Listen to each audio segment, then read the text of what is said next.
అమృత, నీకేం కాలేదుగా? లేదు తాతయ్య, వాళ్ళ నుంచి తప్పించుకుని వచ్చాను. ఎంత పని జరిగిందమ్మా. ఇంకెప్పుడు ఇంత ఆలస్యంగా రావద్దమ్మా. ఒకవేళ రావలసి వస్తే నాకు ఫోన్ చేయి. నేనే నీ దగ్గరికి వచ్చి నిన్నింటికి తెచ్చుకుంటాను. అంతేగాని ఒంటరిగా మాత్రం ఎప్పుడూ రావద్దమ్మా. సాగర్ అవుట్ హౌస్ వరకు వస్తానన్నాడు తాతయ్య. కానీ ఆంటీ అంకుల్ నన్ను సాగర్తో చూస్తే గొడవ చేస్తారని నేనే వద్దన్నాను. మరి వాళ్ళు అలా వెంబడిస్తుంటే సహాయం కోసం ఎవరింటికన్నా వెళ్ళాల్సింది. వెళ్ళాను తాతయ్య, కానీ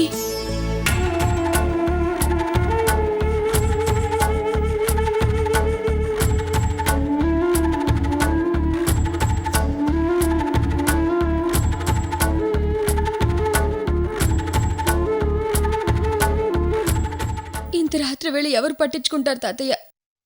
నేనే వాళ్ళ నుంచి ఎలాగోలా తప్పించుకుని వచ్చేసాను. నువ్వు రాకపోయేసరికి నీకేమైందోనని భయపడ్డానమ్మా.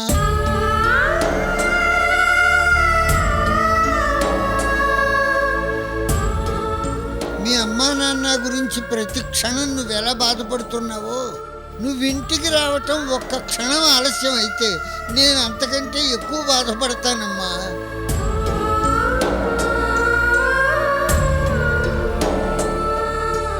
మా ఇంట్లో వాళ్ళు నీ గురించి పట్టించుకోరు, కానీ నీ కోసం బాధపడే ఈ తాతయ్య ఉన్నాడని మర్చిపోవద్దమ్మా. నీకేదన్నా అయితే ఈ తాతయ్య తట్టుకోలేడమ్మా.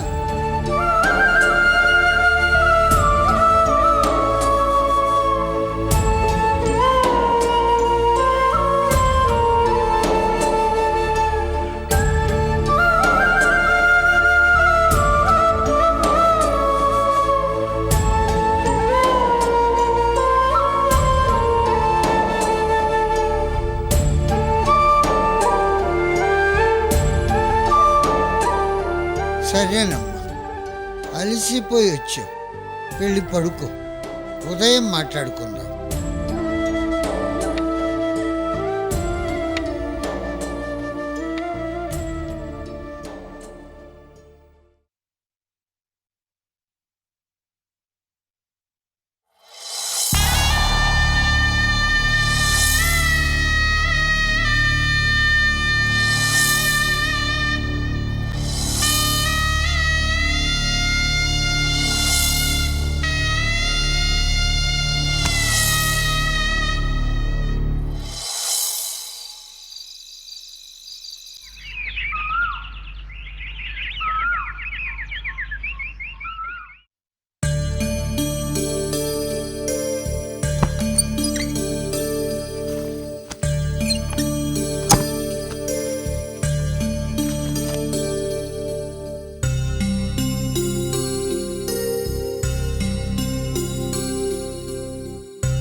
మీకు దండం పెడతాను, కాపాడండి. వదిలో, నేను వెళ్ళాలి.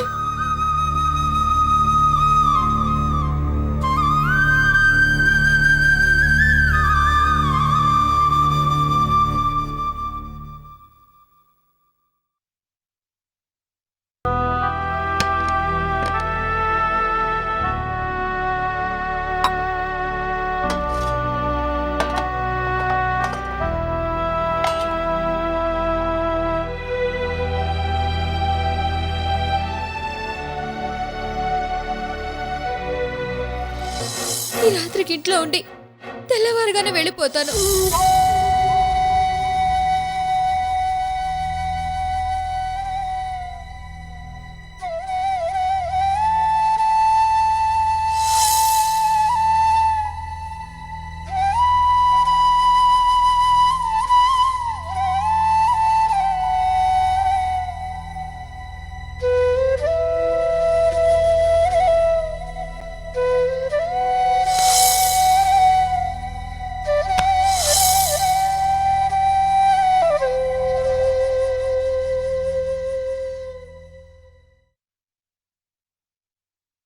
లక్ష్మి, వస్తున్నానండి.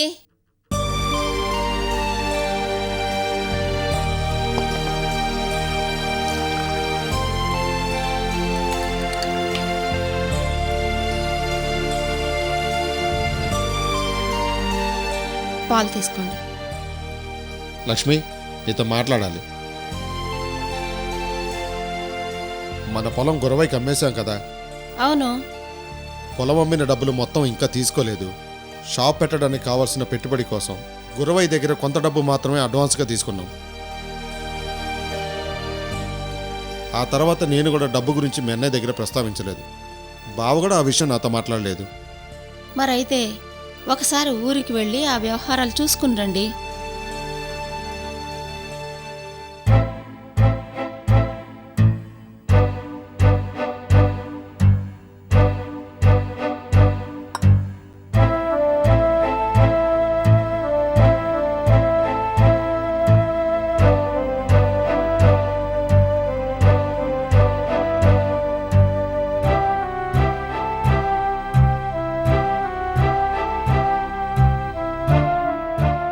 ఏంటండి ఆలోచిస్తున్నారు?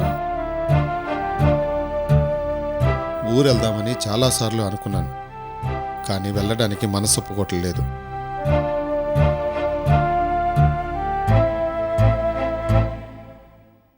అమూర్తో చేసిన పని వల్ల పరువు పోయి తలదించుకుని ఊరొదిలి వచ్చేశాం. మళ్ళీ ఊరెళ్ళాలంటే సిగ్గుగా ఉంది లక్ష్మి.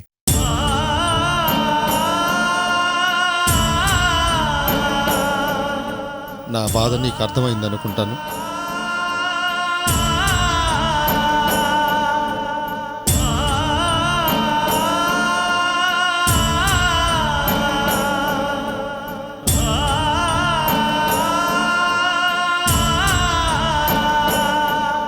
మనసు చంపుకొని వెళ్ళాలనుకుంటే వెళ్ళొచ్చు లక్ష్మి, కానీ మనసులో ఒక గట్టి పట్టుదలతో ఉన్నాను లక్ష్మి.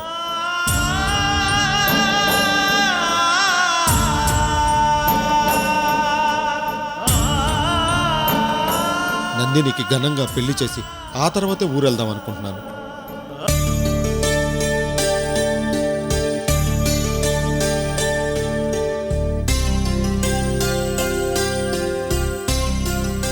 పెద్ద కూతురు తలంపులు తెచ్చే పని చేసిన గుండె నిబ్బరంతో తట్టుకొని చిన్న కూతురికి మంచి సంబంధం తెచ్చి పెళ్లి చేశాడని అందరూ గొప్పగా చెప్పుకోవాలి.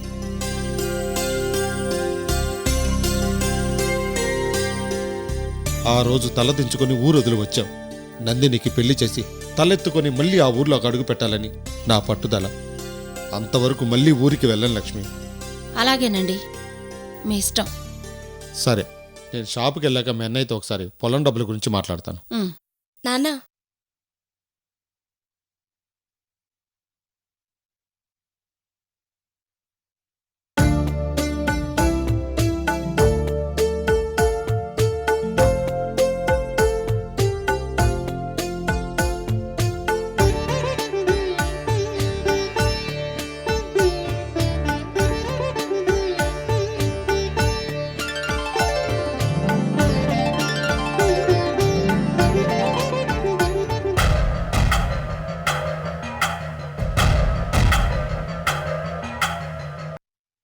వెళ్ళొస్తాను.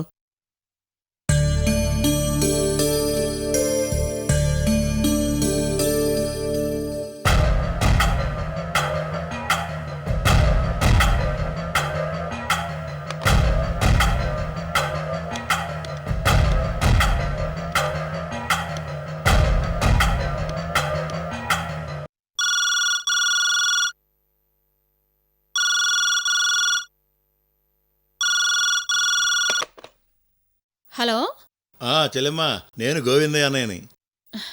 అన్నయ్య, బావున్నారా? నాగమణి అదిన బావుందా? బావున్నావమ్మా. బావతో ముఖ్యమైన విషయం మాట్లాడాలి, కొంచెం పిలుస్తావా? అలాగే అన్నయ్య, ఒక్క నిమిషం. ఏమండి, అన్నయ్య లైన్లో.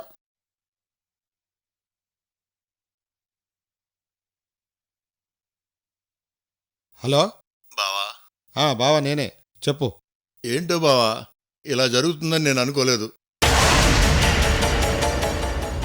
బావా, నీ పొలం విషయం పెద్ద సమస్యగా మారుతుందేమోనని భయంగా ఉంది. ఏంటి బావా, నా పొలం సమస్యగా మారటం ఏంటి? నాకైతే అది పెద్ద సమస్యే కాదు. కానీ గురవయ్య డబ్బు పెట్టుకున్నాడు కదా, అందుకే బాగా భయపడుతున్నాడు. ఏంటి బావా, పత్రాలున్నాయి, పటాభూమి, బావి, మోటారు అన్నీ ఉన్నాయి. అన్నీ గురవైకి వదిలేసి వచ్చానుగా. అయినా నా పొలంతో గురవైకి వచ్చిన సమస్య ఏంటి, భయం ఏంటి? అది బావా,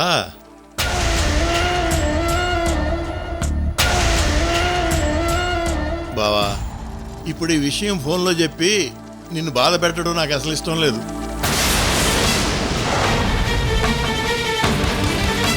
అందుకే బావా ఇంటికొచ్చి అన్ని విషయాలు వివరంగా చెప్తాను.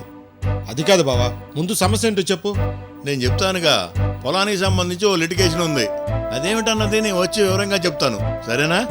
బావా, పొలం అమ్మిన మిగతా డబ్బుల గురించి నీతో మాట్లాడదామని ఇందాకే అనుకున్నాను. ఇంతలో నువ్వే ఫోన్ చేసావు. ఆ లిటిగేషన్ వల్ల చాలా సమస్యలు వస్తాయి బావా. అది లేకుండా చేస్తేనే గురవయ్య మిగతా డబ్బులు ఇస్తానని భీష్మించి కూర్చున్నాడు. నువ్వు చెప్పేది నాకేం అర్థం కావట్లేదు బావా. సర్లే బావా, ఈ రోజే బయలుదేరి సిటీకి వస్తాను. అక్కడ అన్ని విషయాలు వివరంగా చెప్తాను, సరేనా? సరే బావా, ఉంటాను బావా.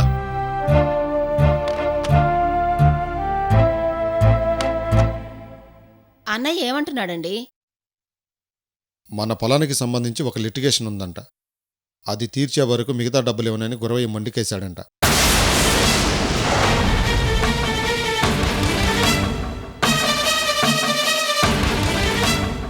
సరే, మీ అన్నయ్య వచ్చి ఆ సమస్య ఏంటో చెప్తానన్నాడుగా. రాని మాట్లాడతాను. నేను షాప్కి వెళ్ళొస్తాను.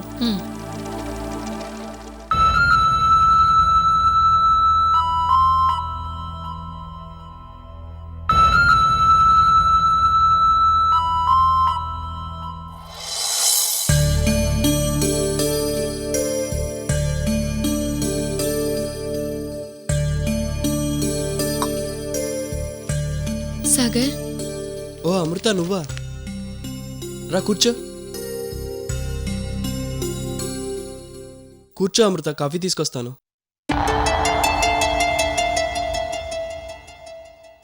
అమృత, ఏంటి అలా ఉన్నావు?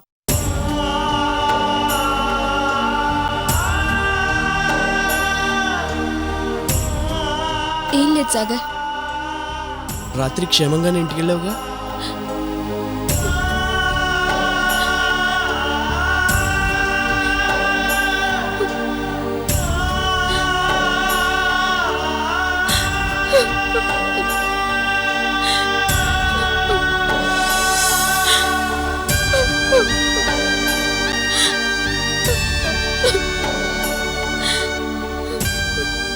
అమృత ప్లీజ్, నువ్వు ఇంతగా ఏడుస్తున్నావంటే ఏదో జరిగింది.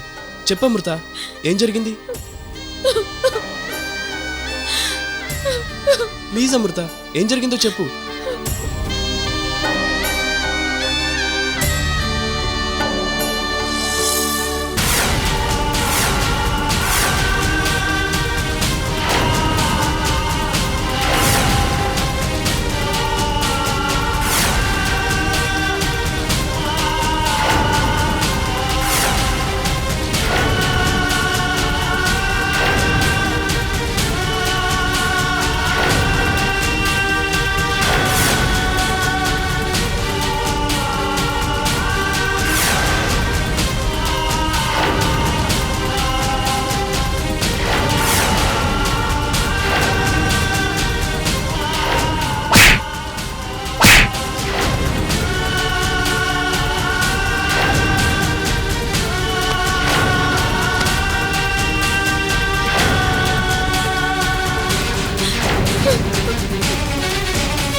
ఛా, రాత్రి అవుట్ హౌస్ వరకు వెళ్ళి వదిలేసుంటే ఇలా జరిగేది కాదు.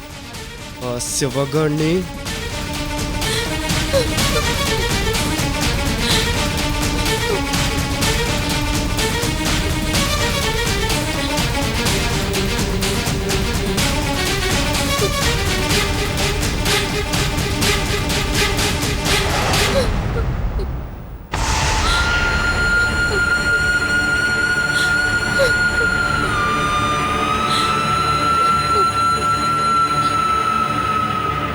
అమృత, కూర్చో. దేనికి సాగర్? నువ్వు మాట్లాడుకో, ముందు కూర్చో.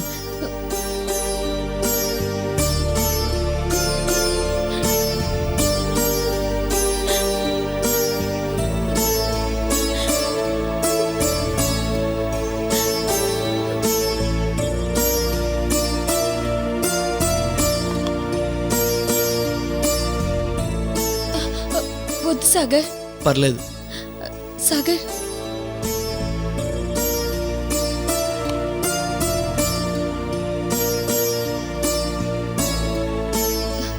పర్వాలేదు సాగర్. కదలకు.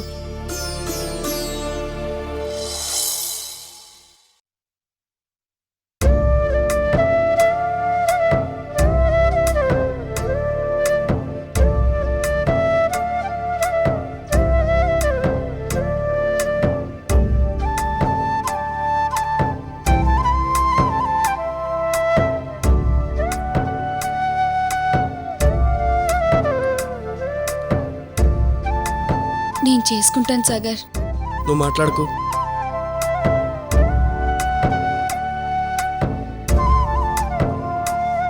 సాగర్ మాట్లాడొద్దా నాన్న?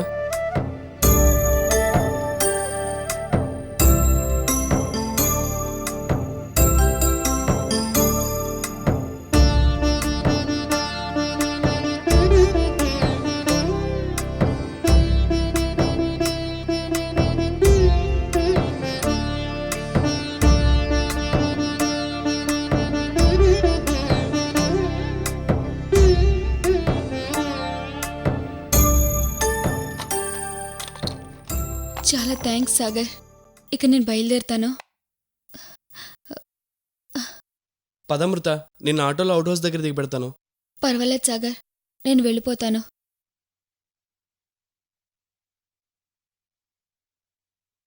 సాగర్, నువ్వు పైకి చెప్పడం లేదు కానీ నాకిలా జరిగినందుకు నీకు చాలా కోపంగా ఉంది కదూ?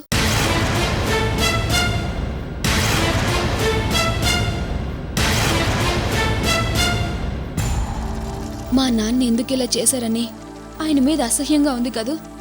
మీ నాన్న సంగతి నాకేం అర్థం కావట్లేదు. ఆయనేంటి ఇంత మొండి మనిషి?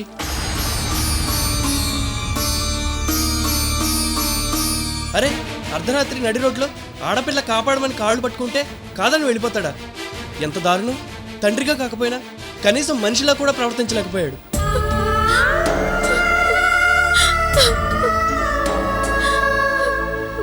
ఆ తర్వాత ఆయన ఇంటికి వెళ్తే కనీసం కూతురిని కూడా చూడకుండా అర్ధరాత్రి టైంలో నిర్దాక్షిణ్యంగా బయటికి గంటేశాడంటే